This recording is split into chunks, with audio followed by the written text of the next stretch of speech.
Havre de Grace is a town in the American state of Maryland. It sits close to where the Susquehanna River meets the Chesapeake Bay. Captain Bob Jobs goes fishing in these waters. Fish for crabs, fresh out of Chesapeake Bay today. This part of Maryland is famous for its wildlife. Havre de Grace is also known for a different kind of bird. Captain Jobs is one of the top decoy carvers in Havre de Grace. So just growing up as a kid and learning the skill of how to do this. I got two brothers that carve. My son carves. My father. Yeah, 3 generations carving decoys. Hunters use decoys to get ducks and geese to come close enough to shoot. The wooden birds are so highly respected here that Havre de Grace calls itself the decoy capital of the world. It also has a museum with more than 1,000 decoys. Most were handmade in the Chesapeake Bay area. John Sullivan is director of the museum. Approximately 14,000 visitors come here each year.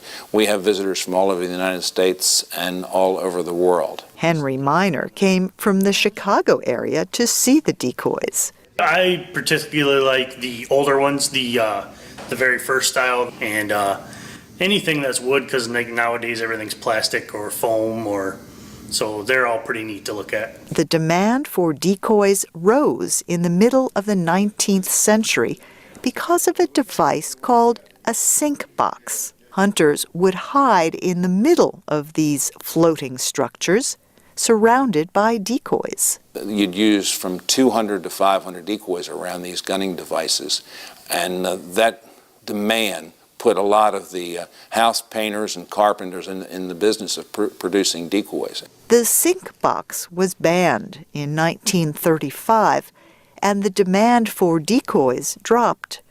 The wooden birds became American folk art. People were collecting decoys, and we were selling so many decoys. I mean, we could just solely make our living off of carving. It's changing a little bit now with the economy. Decoys are beloved in Maryland. They sit in restaurants, store windows, and in houses, including the home of Mitch Shank. It was made in 1955 by my grandfather, R. Madison Mitchell. This is a special one, as this is the year that I was born. Madison Mitchell was the most productive decoy maker in Havre de Grace. Shank started collecting decoys as a young man when he worked for his grandfather. In Havre de Grace, if you drove around town and knocked on a door, most of the houses would probably have at least one decoy. There are many at Vincenti Decoys. Jeannie Vincenti has operated the business for 17 years. Well, our customers are local people who are aware of the tradition. They're also tourists that come in and don't understand quite exactly what a decoy may be.